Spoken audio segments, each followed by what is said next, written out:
اعوذ باللہ من الشیطان الرجیم بسم اللہ الرحمن الرحیم۔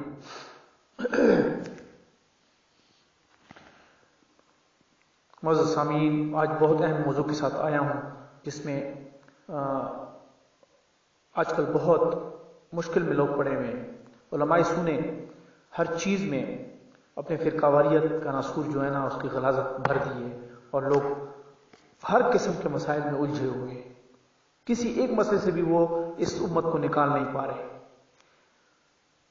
اور دین بیچ رہے ہیں۔ آج ان کے لیے میں بالکل دو ٹوک انداز کے اندر اللہ کی واضح پیغام ہے، اس میں بالکل واضح ہے، کوئی ادھر ادھر کی ضرورت نہیں۔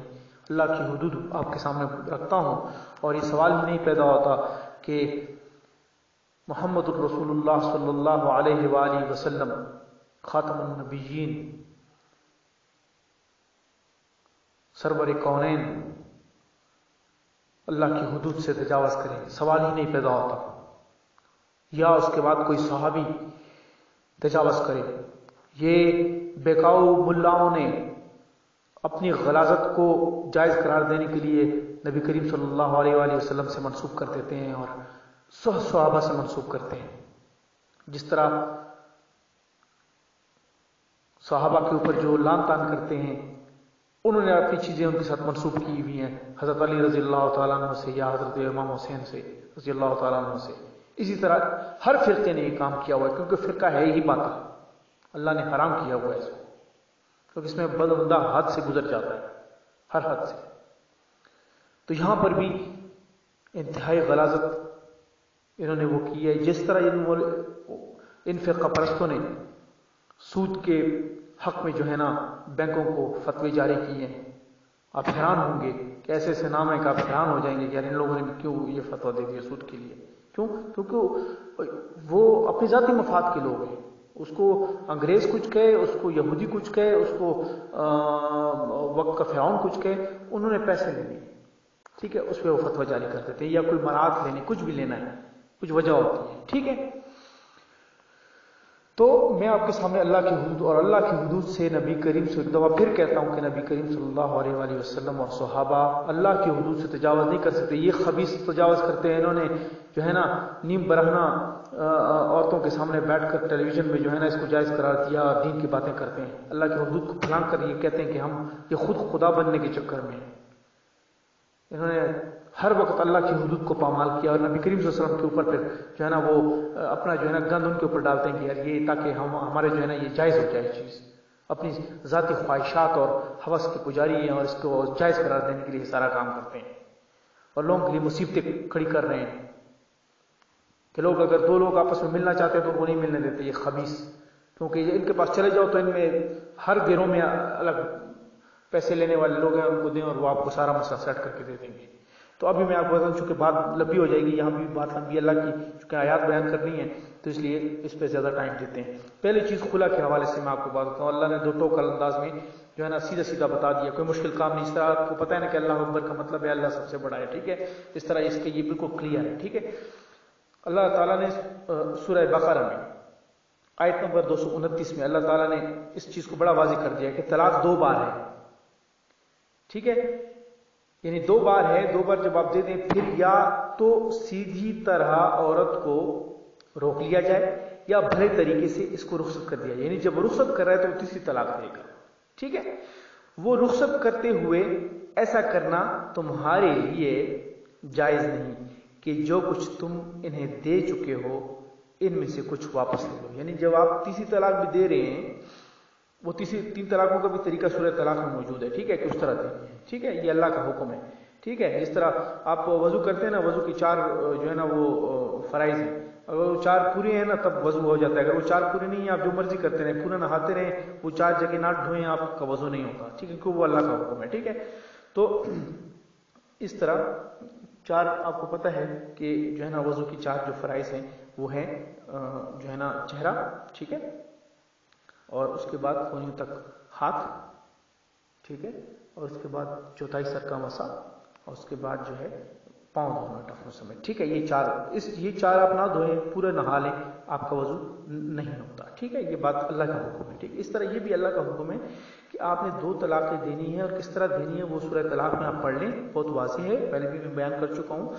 تیسری طلاق جب آپ دے دیں گے تو عورت کو، یعنی 2 طلاقوں کے بعد اللہ فرما رہا ہے کہ یا تو سیدھی طرح عورت کو روک لیا جائے یا بھلے طریقے سے اس کو رخصت کر دیا جائے، یعنی جب تیسری طلاق دیں گے تو اس کو رخصت کیا جائے گا، اور جب رخصت کرتے ہوئے ایسا کرنا تمہارے لیے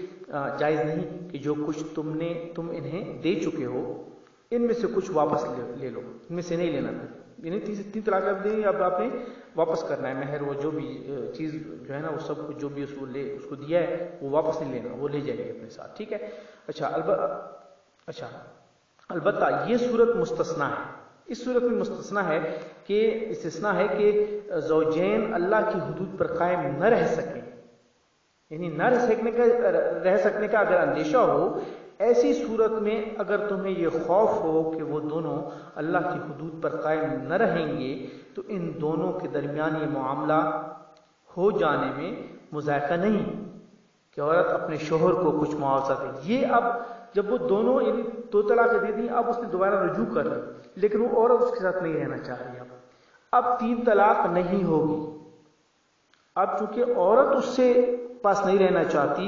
وہ رکھنا چاہ رہا ہے، کوشش کر رہا ہے، جو بھی کر رہا ہے، اب عورت جانا چاہ رہی ہے، نہیں رک رہی،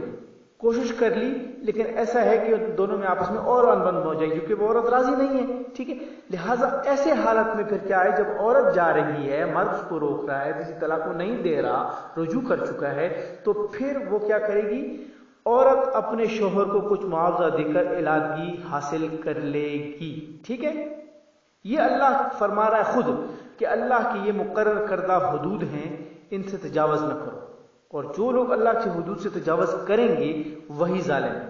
یہ تو آپ کو خلاصہ سمجھ میں آ گئی کہ اگر وہ خود لینا چاہتی ہے، 2 طلاق کے بعد اس نے رجوع کر لیا، یا اگر اس نے کوئی بھی طلاق نہیں دی اور بیوی علیحدہ ہونا چاہتی ہے، ٹھیک ہے نا، یہ نیچے کلیئر ہے کہ اگر بیوی علیحدہ ہونا چاہتی ہے تو پھر اس کو کیا کرنا ہوگا، اس کو شوہر کو معاوضہ دینا پڑے گا، ٹھیک ہے۔ اچھا اب آپ کو میں جو یہ حلالہ کرتے رہتے ہیں، اس میں یہ لفظ ایک جہالت پر مبنی لفظ ہے، ٹھیک ہے۔ اس میں سیدھی سی بات ہے کہ ایک عورت کو طلاق ہو گئی، 3 طلاقیں ہو گئی،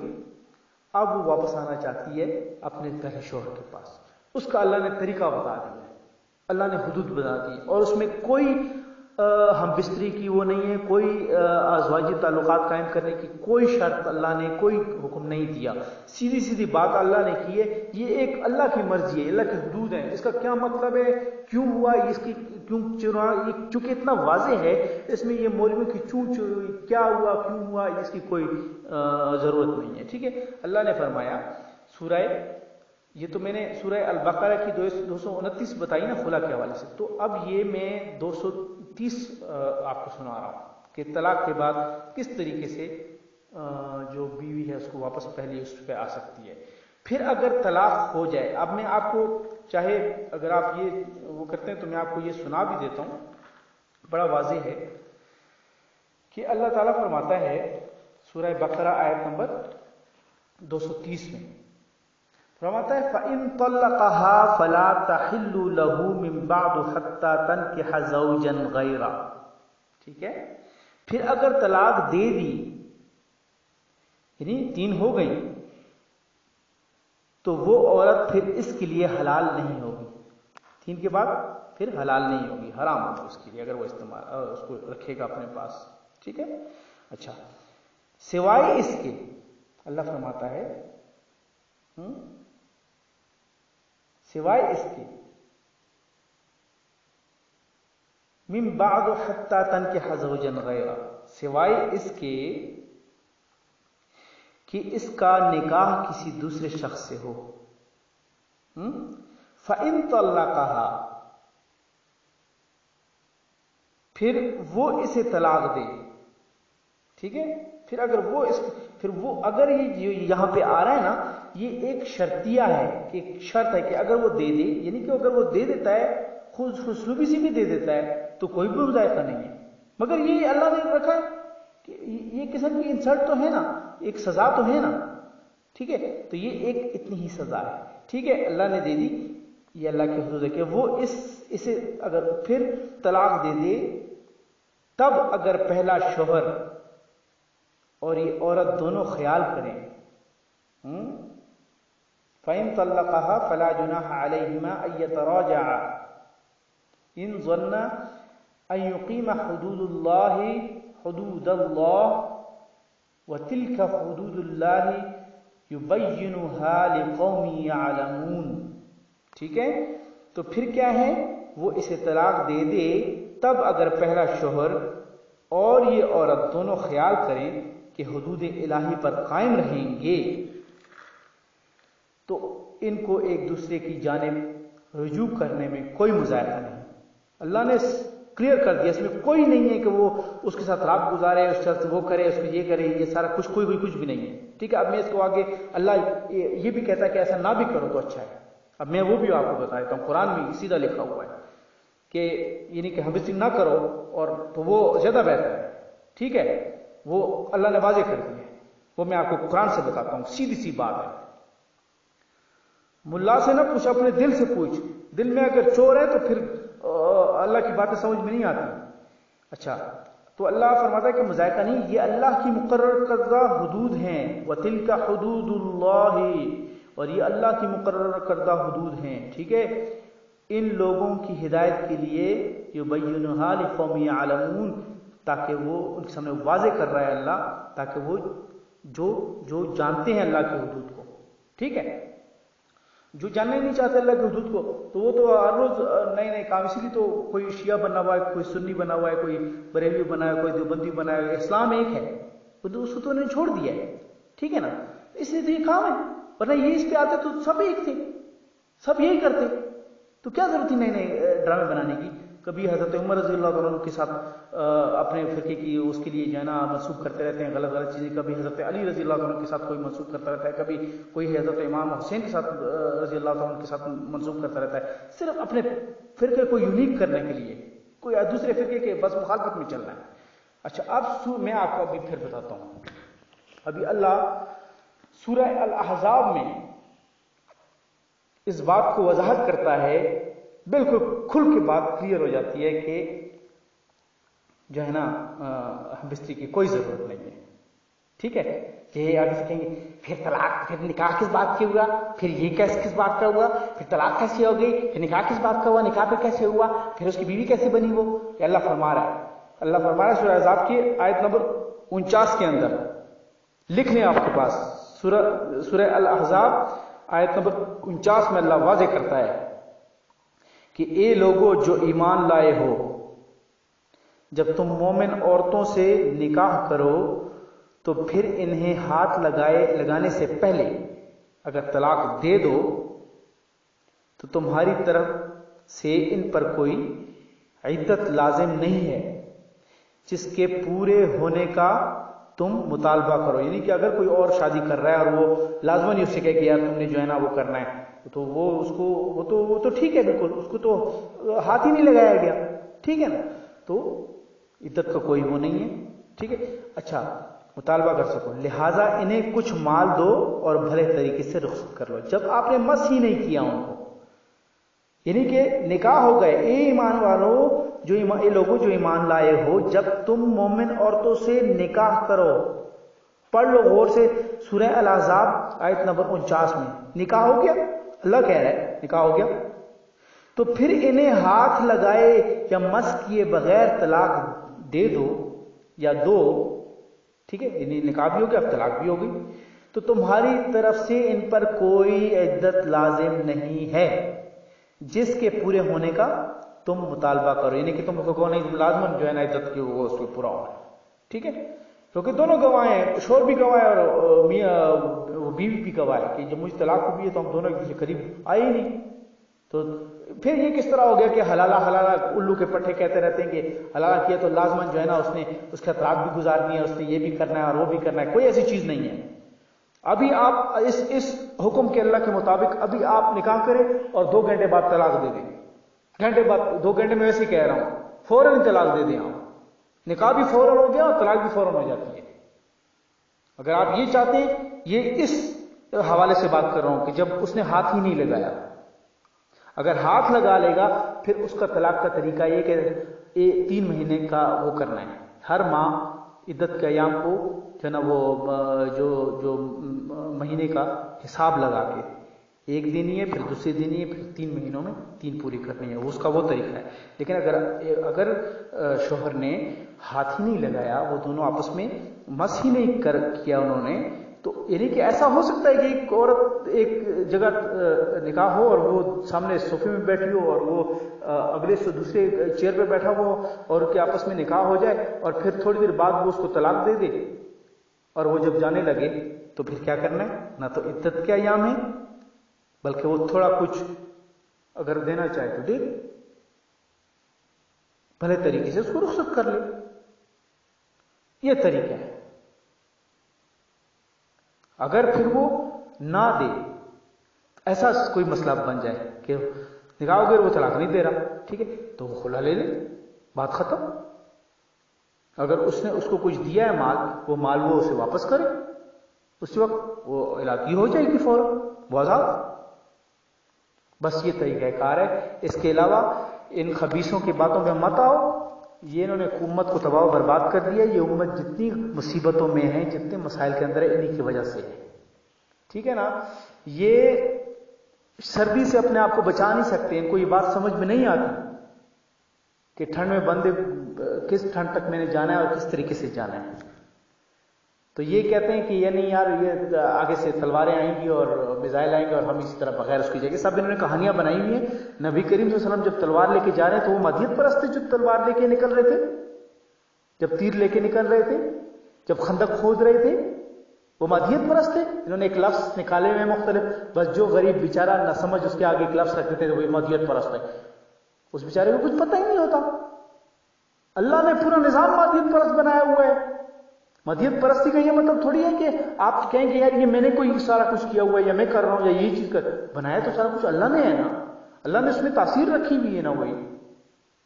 تو پھر کس طرح مادیت پرست ہو گئی؟ بھائی یہ کیسی بات ہے کہ آپ چائے میں چینی ڈال رہے ہیں تو آپ کہہ رہے ہیں یار میں چینی نہیں ڈالوں گا، یہ تو مادیت پرستی ہے،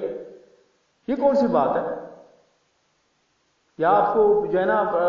بخار ہوا ہے اور آپ کو ڈاکٹر نے جو ہے نا وہ سپروفلاکسین اور کلیتھرومائسین لکھی ہوئی ہے اور آپ کھا نہیں رہے تو یہ تو مادیت پرست ہے۔ بھائی اللہ نے وہ سارا کچھ اللہ کا ایجاد کرتا ہے، انگریز یا یہودی یا مسلمان یا کسی نے تو خالی اس کو نکالا، یہ حکم تو مسلمان کو تھا کہ آپ نے وَيَتَفَكَّرُونَ فِي خَلْقِ السَّمَاوَاتِ وَالْأَرْضِ کرنا ہے، اور اللہ نے بتایا، مسلمان کو بتایا قرآن میں کہ یہ جو پھل فروٹ ہیں، یہ پھل جو ہیں جتنے مختلف ذائقے اور اس میں آپ لوگوں کے لیے شفا بھی ہے، یہ تو اللہ نے بتایا ہوا ہے کہ غور و فکر کرو، تلاش کرو، یہ تو اللہ نے بتایا کہ جنگ کی تیاری کرو۔ بندہ یار ممبر پہ بیٹھ کے تقریر کر رہا ہے، مسلسل تقریر کر رہا ہے، کہتا ہے میں کافروں سے لڑوں گا، کس طرح لڑے گا؟ وہ اس کو پتہ ہی نہیں ہے کہ یہ اس وقت ہم نے اسٹریٹجی کون سی اپنانی ہے، اس سے پوچھتے ہیں اس کو سمجھ ہی نہیں آتی، ہم نے پوچھا ہے تو آگے سے گم کر کے منہ کر کے پکڑا ہوتا ہے انہوں نے، ایسی شکل جس طرح الو ہوتا ہے، پتہ ہے اس کو نہیں ہوتا کہ کرنا کیا ہے، اس کو یہ پتہ ہے کہ یار میزائل نکلتا ہے یہاں سے تو وہ کنٹرول اوپر سے ہوتا ہے، اس کو الٹا بھیج دیا جاتا ہے، اپنا ہی میزائل آپ نکالیں گے وہ اوپر سے اس کا ڈائریکشن چینج کر دیں گے، تو دوسری طرف دفاعی نظام کھڑا ہوگا، آپ کو میزائل وہاں پہنچے گا نہیں تو ادھر کی طرف پھٹے گا وہاں پہ، ان کو پتہ ہی نہیں ہے۔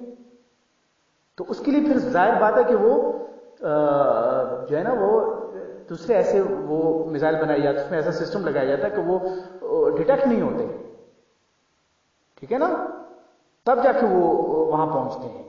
اور اپنے ملک میں بھی ایسے نظام لگائے جاتے ہیں کہ ان کے میزائل ہیں تو وہ پہلے ہی پھٹ جاتے ہیں ہوا میں، وہ نیچے گرتے ہیں تو میزائل مارنے کا کیا فائدہ ہو جائے گا؟ اور دوسری بات ہے ان کو کوئی اسٹریٹجی نہیں پتا، کچھ بھی نہیں پتا ان کو۔ میں نے خود سوال کیا، میں نام نہیں لے رہا ہوں، ایسے عالم جو تقریر میں اچھل کود کرتا ہے، اور وہ اس سے میں نے سوال کیا، میں نے کہا مجھے ذرا اسٹریٹجی تو بتاؤ نا اس چیز کی کیا کہ کس طریقے سے جو ہے نا وہ اسرائیل کو کس طرح ہم تباہ کریں گے۔ اس نے کہا میزائل پھینک دیں گے۔ میں نے کہا میزائل وہاں پہنچے گئے نہیں، صدام حسین نے نہیں مارے تھے اسکرٹ میزائل جب وہ کویت میں جو ہے نا وہیں اوپر ہی ہوا میں اسکرٹ میزائل اڑا دیتے تھے، کتنے میزائل اس نے مارے تھے؟ تو بھیا طریقے اس کو نہیں پتا، اس پہ غور و فکر کرنا پڑتا ہے، سوچنا پڑتا ہے۔ کوئی شک نہیں کہ اسرائیل کو ہم تباہ کر سکتے ہیں، لیکن اس پہ غور و فکر کرنا پڑتا ہے، اس کے قریب بھی جایا جا سکتا ہے، اور قریب لوگ موجود ہیں، لیکن اسی طرح مولوی کے ہتھے چڑھے ہوئے ہیں جو خبیثوں کو پتہ ہی نہیں ہے کہ یار یہ جو ہے نا دعا کس وقت کی جاتی ہے اور تلوار کس وقت اٹھائی جاتی ہے اور کھدال کس وقت اٹھائی جاتی ہے، پتہ ہی نہیں ہے ان کو۔ وآخر دعوانا الحمد للہ رب العالمین۔